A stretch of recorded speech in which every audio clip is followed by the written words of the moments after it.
राजधानी दिल्ली में स्कूल बसों के लिए सख्त नियम बनाए गए हैं। साफ निर्देश हैं कि केवल अनुभवी चालक ही स्कूल बस चलाएंगे।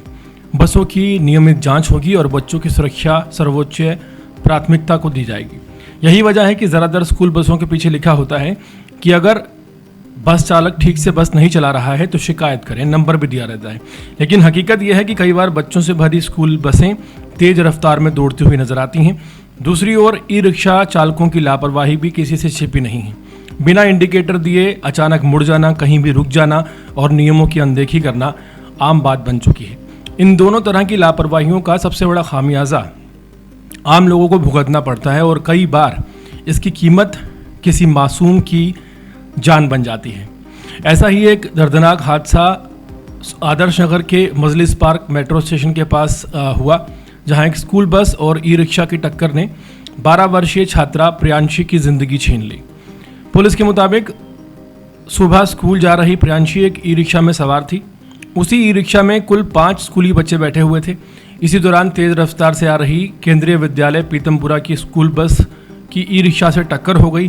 टक्कर इतनी जोरदार थी कि 6वीं कक्षा की जो छात्रा थी प्रियांशी सड़क पर गिर गई और बस का पहिया उसके ऊपर से गुजर गया। स्थानीय लोगों की मदद से बच्ची को तुरंत बाबू जगजीवन राम अस्पताल पहुंचाया गया, लेकिन डॉक्टरों ने उसे मृत घोषित कर दिया।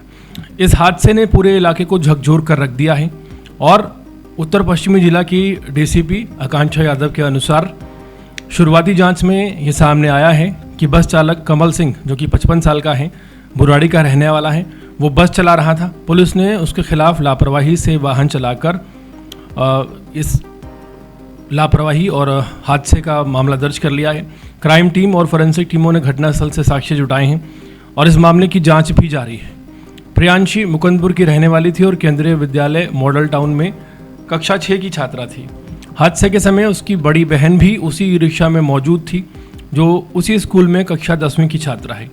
इस दुर्घटना में बाकी 4 बच्चों को कोई चोट नहीं आई है। प्रियांशी के पिता प्रमोद कुमार एक मॉल में सिक्योरिटी गार्ड की नौकरी करते हैं, जबकि उनकी मां गृहिणी है।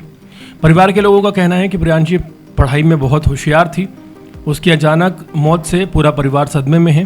उसकी मां को अभी भी यकीन नहीं हो रहा कि उनकी बेटी अब इस दुनिया में नहीं रही है। इस दर्दनाक हादसे का एक और बेहद दुखद पहलू सामने आया है।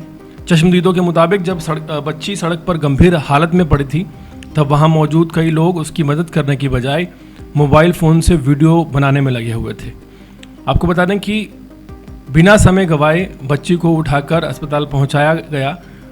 वहीं एक चश्मदीद जो कि अपनी बेटी को स्कूल छोड़ने जा रहे थे, उन्होंने बताया कि उन्होंने अपनी आंखों के सामने स्कूल बस को ई रिक्शा से टकराते हुए और बच्ची को बस के पहिए के नीचे आते हुए देखा।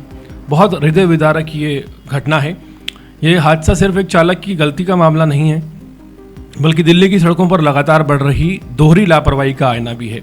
एक तरफ अगर स्कूल बस चालक तेज रफ्तारी या असावधानी से गाड़ी ना चलाता, और दूसरी तरफ जो कई ई रिक्शा चालक हैं बिना संकेत दिए अचानक मुड़ने लगते हैं, गलत तरीके से रुकने लगते हैं, ट्रैफिक के नियमों की अनदेखी करने लगते हैं। जब दोनों तरफ से नियमों की अनदेखी होती है तो उसकी सबसे बड़ी जो कीमत है निर्दोष लोगों को, खासकर बच्चों को, अपनी जान देकर चुकानी पड़ती है। अब इस मामले में दिल्ली पुलिस जांच कर रही है कि हादसे की असल वजह क्या है और टक्कर किन परिस्थितियों में हुई। लेकिन इतना तय है कि 12 साल की जो प्रियांशी है अब कभी अपने स्कूल नहीं लौटेगी। उसके माता